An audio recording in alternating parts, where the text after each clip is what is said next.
Hey everybody, we're here at the game store and I am going to talk a little bit about air compressors. In our last video we talked about airbrushes and how best to choose them, and today well, the topic is compressors, because once you have an airbrush you're going to need a way to power that airbrush. So I've got some things on the screen here for you to look at, and I figured I'd start with what I use, even though it's a little odd. So let's start here. When you choose your airbrush and a way to power that airbrush, one of the questions you're going to have to ask yourself is, there's really two main questions, is how much money do I have to spend, and how quiet does it need to be? Those two questions are key to choosing your compressor. So when I had to make this decision, didn't have a lot of money, but I definitely wanted it to be quiet. So this was the direction that I went. I got a 20-pound CO2 cylinder, as you see here, and all I did is I went to the local welding supply company, and I felt a little weird about it because I didn't want welding supplies, obviously. So I went in and I said I need a tank for CO2, and then I need to be able to hook it up to this. And I showed them my my airbrush, and the first guy sort of looked at me funny, but the guy behind him, a younger guy, said, "Oh, I know exactly what you need," and he set me up. And I think I got my whole rig set up for about $130, I think is what it was, and that was this tank, or a tank just like this one, and then all the fittings that I needed to make it work with the hose that would then go to the airbrush. Now, this is sort of a non-standard solution to powering an airbrush, but in a way it's not that weird, because if you've ever seen the little air cans that you can buy that they sometimes offer, like Games Workshop offers with their as a way to power their airbrush.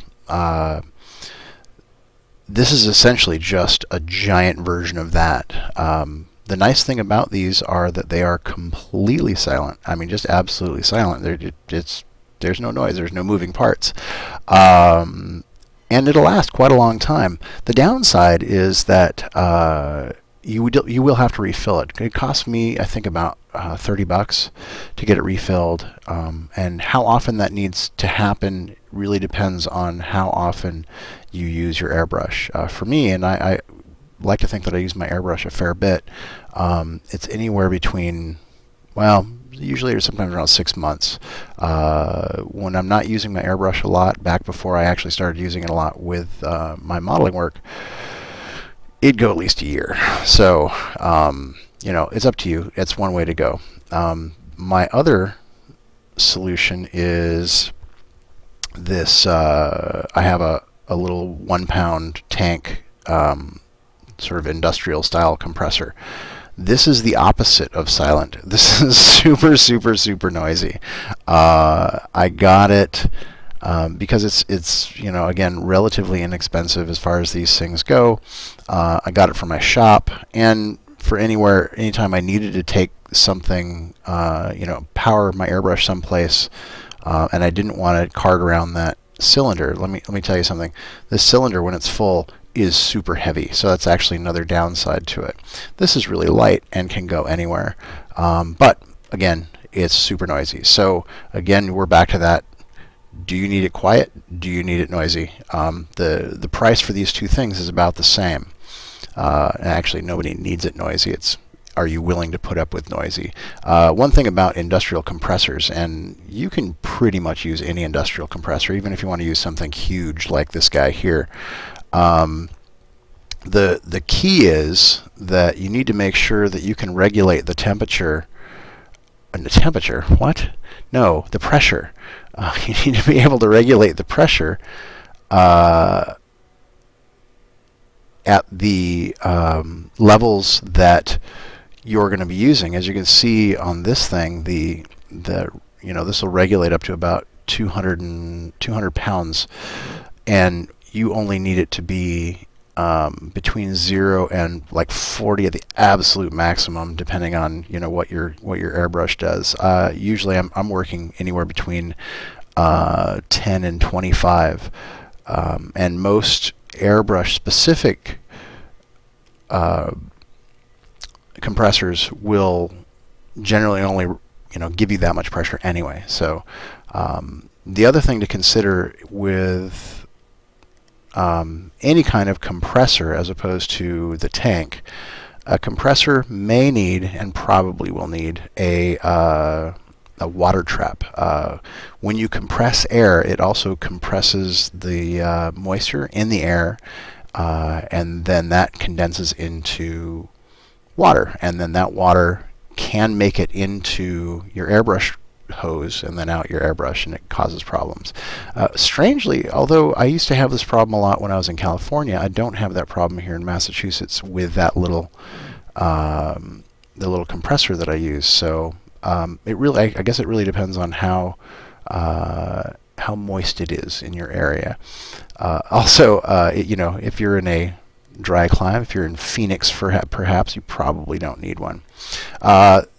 This is another style, and oh, by the way, that is right here is the water trap I was talking about. This one actually comes with it.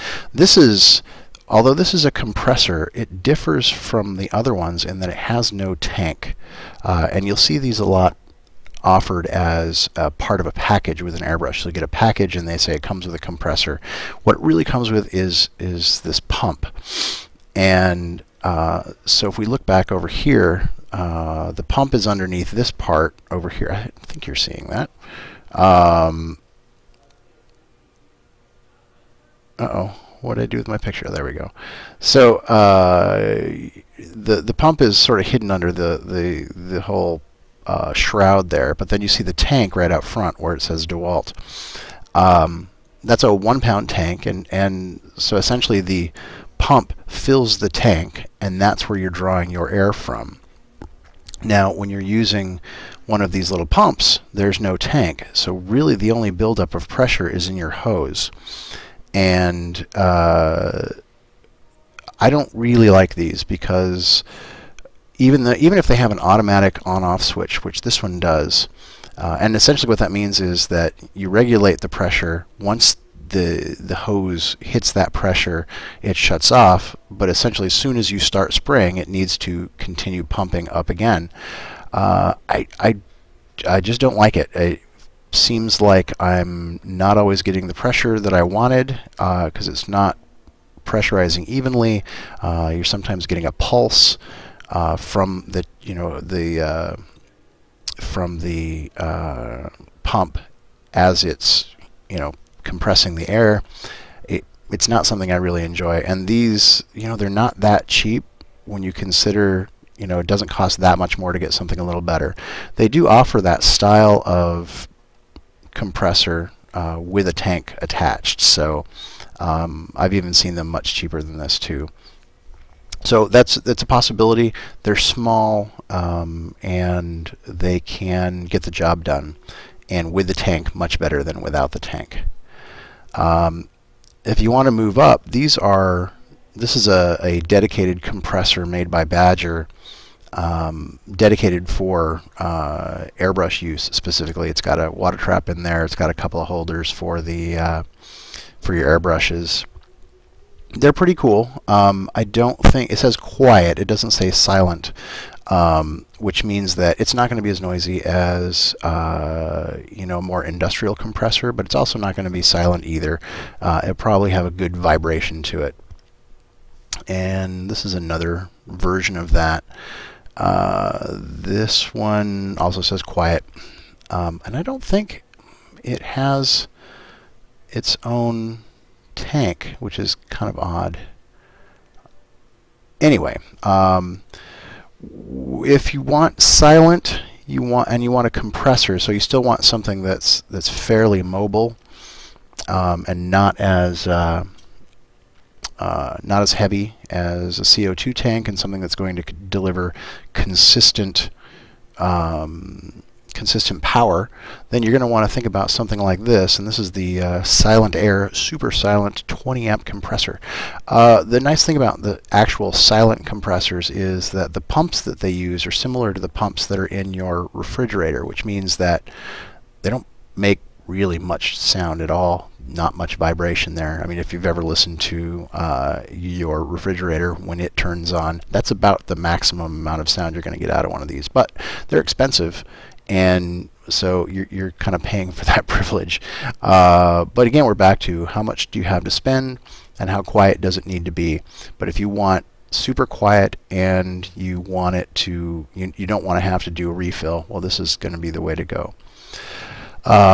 Again, I'm not any kind of an expert on compressors, and my own experience with powering my Airbrush is a little bit different from most. So you know, take that for what it's worth. If you have any questions about this stuff, feel free to ask. But also, look, there's other videos that you can find online about compressors. You can learn a little bit more. Read some reviews before you buy anything. I always recommend that. Read reviews. Very helpful. And ask other people. Find out what other people are using. This is my solution. It's not necessarily yours. And I hope I've been helpful, and I will talk to you later.